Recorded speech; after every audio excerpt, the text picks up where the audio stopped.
mengkonsumsi narkoba dapat memicu terjadinya pemerkosaan terhadap remaja. Dalam perdebatan ini, kami dari tim Pro sangat yakin bahwa argumen-argumen kami lah yang pantas memenangkannya. Karena apa? Karena sampai sejauh ini saya sudah berhasil mencatat 7 alasan mengapa kami lah yang layak menang. Kita mulai dari alasan pertama. Tim kontra tidak membantah mosi. Yang saya sebut tidak membantah mosi adalah jika kita cermati, mengkonsumsi narkoba dapat memicu terjadinya pemerkosaan terhadap remaja. Tim kontra tidak berhasil membantah hal tersebut. Dari pembicara pertama, tim kontra hanya mengatakan ada faktor lain. Hal tersebut tentunya tidak membantah mosi itu sendiri. Mereka hanya mengatakan bahwa ada faktor lain yang menyebabkan pemerkosaan terhadap remaja, yaitu pornografi. Kami tidak mengatakan bahwa narkoba hanyalah satu-satunya alasan mengapa dapat terjadi pemerkosaan, dan hal tersebut tidak dibantah. Kami memang tidak membantah ada faktor lain karena mosinya hanyalah narkoba dapat menyebabkan pemerkosaan. Nah, yang kedua, di sini kami sudah menyampaikan 7 argumen dan ketujuhnya masih berdiri, tidak berhasil dibantah oleh tim kontra. Yang pertama, bahwa narkoba meningkatkan dorongan seksual. Yang kedua, narkoba menurunkan kemampuan individu untuk menginhibisi perilakunya dan dorongan-dorongannya. Yang ketiga, narkoba membuat korban lebih rentan terhadap pemerkosaan. Yang keempat, narkoba membuat pelaku lebih berani untuk melakukan pemerkosaan. Yang kelima, narkoba membuat pelakunya mengalami distorsi realitas sehingga berani melakukan pemerkosaan. Yang keenam, narkoba memengaruhi kemampuan individu untuk mengambil keputusan secara rasional yang akhirnya berujung pada perilaku pemerkosaan.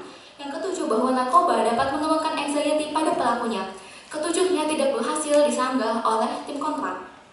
Sementara, argumen dari tim kontra ada 2, bahwa yang pertama ada faktor lain yaitu pornografi, dan yang kedua, pemerkosaan dipicu oleh kesempatan yang tinggi untuk mengakses film porno. Keduanya sudah berhasil kami bantah. Kenapa? Kami sudah mengatakan dari awal, argumen dari tim kontra hanya mengatakan bahwa pornografi ini hanya meningkatkan dorongan seksual dan hanya mengubah sikap perilaku terhadap pemerkosaan. Akan tetapi tidak berhasil menjelaskan bahwa pornografi tersebut akan memicu terjadinya pemerkosaan. Sehingga 2 argumen yang sudah disampaikan oleh tim kontra sudah berhasil kami bantah semuanya, sementara 7 argumen kami masih berdiri tegak, tidak berhasil dibantah oleh tim kontra.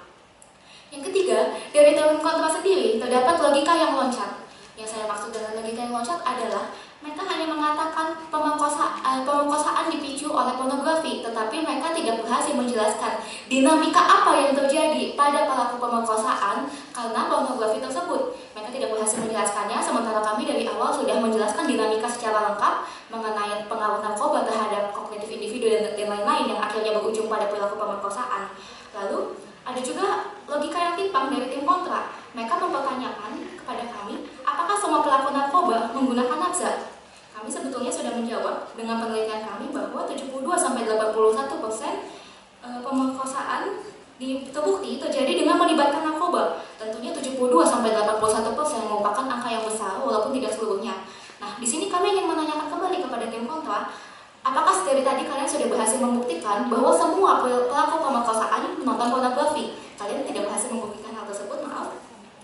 Lalu, alasan yang keempat adalah mengapa argumen kami lebih layak menang? Kami memandang secara lebih luas, kami memandang dari 2 sisi, pelaku dan korban.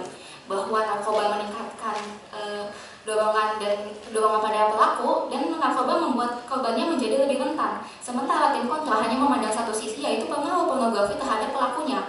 Apakah korbannya tidak memiliki kesempatan untuk menolak atau mencegah pemerkosaan tersebut? Mereka tidak bisa menjelaskan.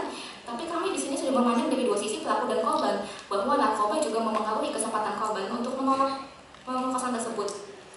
Lalu yang kelima, bukti yang disampaikan oleh tim kontra kurang mendalam. Mereka hanya menyatakan bahwa misalnya ada wawancara koalisi terhadap pelaku pornografi di mana mereka mengaku pornografi lah yang menyebabkan pemerkosaan. Ini adalah pengakuan dari pelakunya. Mereka tidak berhasil membuktikan melalui bukti-bukti tersebut bahwa pornografi lah yang memang menyebabkan pemerkosaan.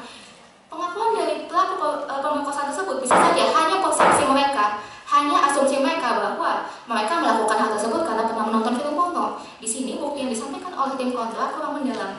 Lalu yang keenam, bukti-bukti yang disampaikan oleh tim kontra hanyalah bukti-bukti yang korelasi. Mereka mengatakan bahwa dari sekian persen pemerkosa, sebanyak ini sudah pernah menonton film porno. Itu hanya bukti korelasi, tidak menunjukkan bahwa pornografi tersebutlah yang menyebabkan pemerkosaan, tidak ada hubungan kausal.